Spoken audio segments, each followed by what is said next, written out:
Golden diamond light weight ఆభరణాలు వందల రకాల డిజైన్స్ ఏవైనా సరే ధర మాత్రం ఒకటే. వెగా జ్యువెలర్స్, వెళ్ళలేని వైభోగం, తరుగులేని నమ్మకం. బట్ ఇంత సున్నితమైన మనసు ఎలా ఈదుకుంటూ వచ్చారు మేడం ఇండస్ట్రీలో ఇన్ని సంవత్సరాలు? ఏడుపులు కూడా ఎక్కువ ఉండేయా? తెర వెనక ఏడుపులు కూడా ఎక్కువ ఉండేయా? బాధపట్టాలు కూడా ఎక్కువ ఉండేయా? లేకపోతే సర్లే అని? లేదండి, అందరూ చిన్నప్పటి నుంచి నన్ను చూసినందువలన చిన్నప్పటి నుంచి అందరూ ఎత్తుకు పెంచారు నన్ను. చాలా మంది అసిస్టెంట్ డైరెక్టర్స్ అయ్యారు. వాళ్ళందరూ ఎత్తుకొని పెంచిన పిల్లని నేను. సో అందరు చాలా నన్ను బాగా చూసుకునేవాళ్ళు. చాలా వాళ్ళు బాగా అభిమానం. చూసుకుంటారు. కో ఆర్టిస్టులు ఉంటారు కదా, మీరు అన్నట్లుగా కొంచెం పెయిన్ తెప్పించే. అది లేడీస్ ఎవరు మీరు లేరండి. తొందరగా ఎవరిని ఏ మాట అనరు, అనలేరు ఈ కూడా. రోజు కూడా ఈ రోజే చెప్తున్నాను నేను. ఆ రోజు ఫీల్ అయింది కూడా ఈ రోజు మీ ఇంటర్వ్యూలోనే చెప్తున్నాను. ఈ రోజు ధైర్యం వచ్చింది. ఇన్నాళ్ళకి బాధపడేదాన్ని, కానీ బాధ నేను ఎవరెవరి కోసం బాధపడ్డాను ఆ మాటలని వాళ్ళందరూ దానికి తగ్గట్టు ఈరోజు చాలా కష్టపడుతున్నారు. అండ్ నేను శపించేసే అలా అంతా కాదు. ఒక ఒక ఆర్టిస్ట్ని ఇల్ట్రీట్ చేయకూడదు, వాళ్ళ క్యారెక్టర్ని ఇల్ట్రీట్ చేయకూడదు. నువ్వు ఎన్నో సినిమాలు, నువ్వు కూడా ఎన్నో క్యారెక్టర్లు చేసి ఉన్నావు. కథ అందరూ ప్రకారంగా వస్తుంది. నీకు హీరోయిన్ రావచ్చు, ఇంకొక చెల్లి రావచ్చు. నీకు సభలో వచ్చి నీకు అప్రిషియేషన్ 4 చప్పట్లు కావాలని ఇంకొక కో ఆర్టిస్టులంతా మనం డిగ్రేడ్ చేయకూడదు. వీలైతే వాళ్ళని పొగుడు. సూపర్. ఏంటి మేడం, ఏం చదువుకున్నారు? జీవితాన్ని చదువుకున్నారా? అంతే. నేను వచ్చి +2 వరకే చదివాను. ఇంటర్? ఇంట్లోనే చదువుకున్నా. కాలేజెస్, స్కూల్స్ అంతా నేను 6th స్కూల్కి మానేశాను. 6th school ఆపేశారా? టైం లేదు. ఉండని వాటిలో ఏంటంటే మనకి షూటింగ్ అని వెళితే ఒక 4 రోజులు ఉంచేస్తున్నారు అప్పుడట్లో ఈ కాల్ షీటు ఇప్పుడు రావాలని ఏం ఉండేది కాదు. శంకరాభరణానికి వెళ్ళానంటే పక్కన రాజమండ్రిలో 2 షూటింగ్లు జరిగేవి నావి. రాజాతిరాజా జరిగేది, శంకరాభరణం జరిగేది. అక్కడికక్కడే డేట్లు క్లాష్. మనకు అసలే చదువు అంటే చాలా ఇష్టం. దాంతో చదువు ఇష్టం ఉన్న వాళ్ళు ఎలా అయినా చదువుతారు. మనకేమో ఎప్పుడు ఇదే చదువు చాలు కదా. 6th class, MD general physician, doctor. చూడండి అసలుకి క్వాలిఫికేషన్లో కూడా. హస్బెండ్ ఎప్పుడన్నా నవ్వుతా అన్న కామెంట్ చేస్తారా? అసలు సరదాగా? ఎప్పుడు ఆయన నువ్వు నాకు చదువుకున్న దానికి నాకన్నా నీకే కొంచెం ఇంటెలిజెంట్ పవర్. నాది ఓన్లీ ఈ డాక్టర్ ఫీల్డ్లోనే, నువ్వు బయట ఫీల్డ్ అంతా బాగా మెయింటైన్ చేస్తున్నావు అంటారు. అంటే ఇల్లు మొత్తం మెయింటైన్ చేసేదాన్ని నేనే.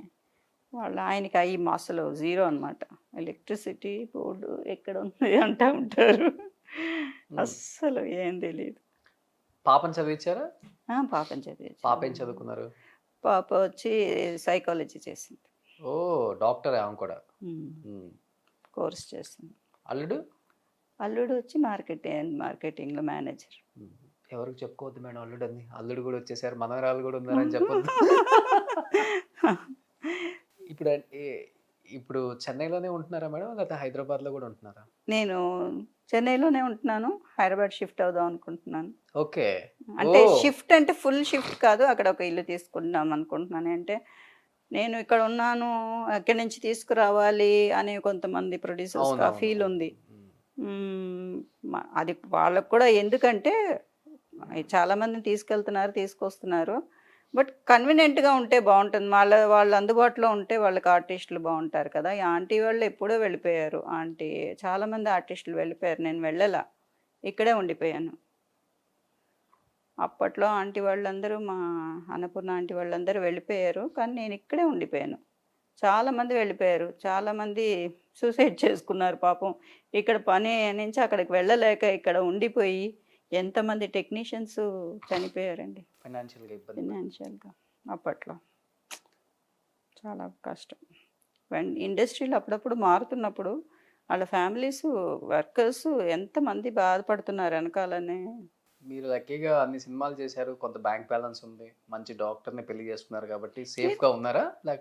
అందాకని కాదు, నేను తమిళ్లో చేసేదాన్ని కదా.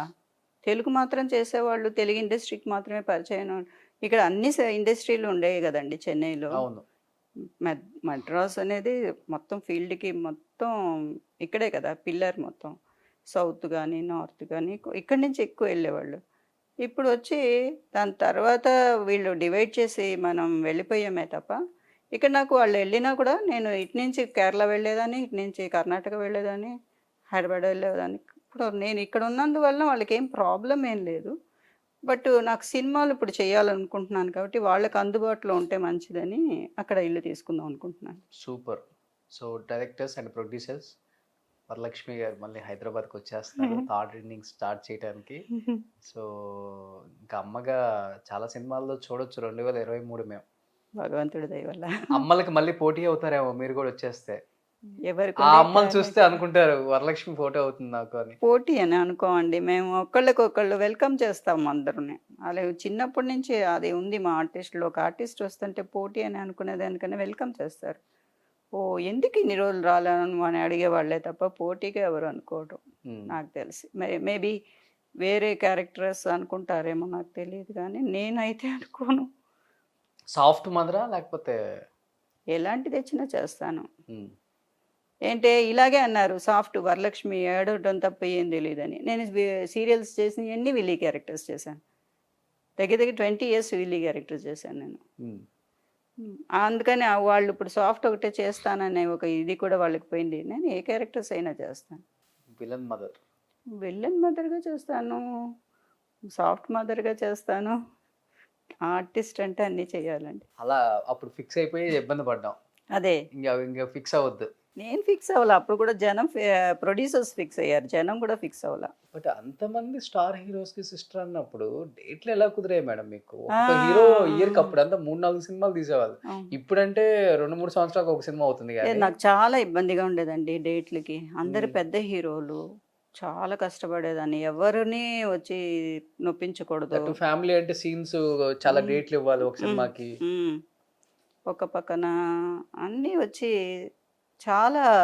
ఇక్కడ తమిళనాడులో ఉండేది. నేనైతే మార్నింగ్ ఫ్లైట్కి హైదరాబాద్ వెళ్తాను, ఈవినింగ్ ఫ్లైట్ మళ్ళీ వచ్చేసి ఇక్కడ తమిళ్లో ఇక్కడ సినిమాలు చేస్తాను. అలా అంతా చేశాను, చాలా కష్టపడ్డాను.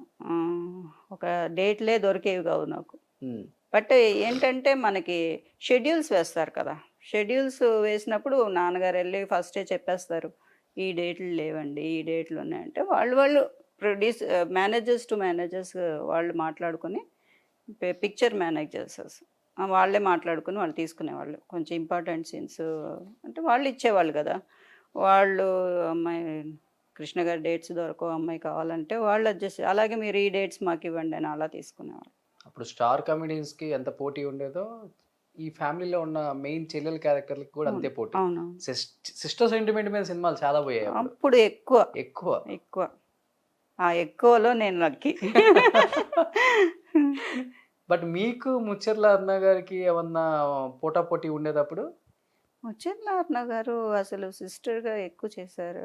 ఫ్యామిలీలో ఉంటారు ఎక్కువ. ఫ్యామిలీలో మా వదిన గాను అలా ఉండేవాళ్ళు.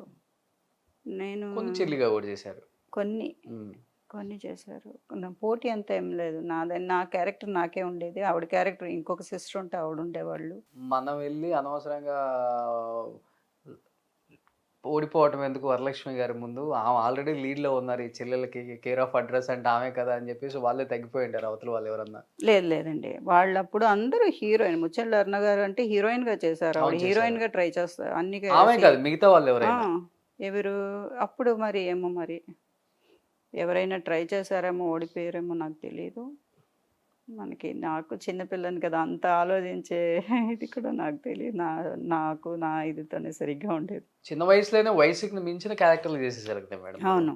అయ్యో, లైఫ్ అంటే ఏంటో చదివేశారు అక్కడ. సుమన్ టీవీలో మీ పర్సనల్ అండ్ బిజినెస్ ప్రమోషన్స్ కోసం కింది నెంబర్కి కాంటాక్ట్ చేయండి.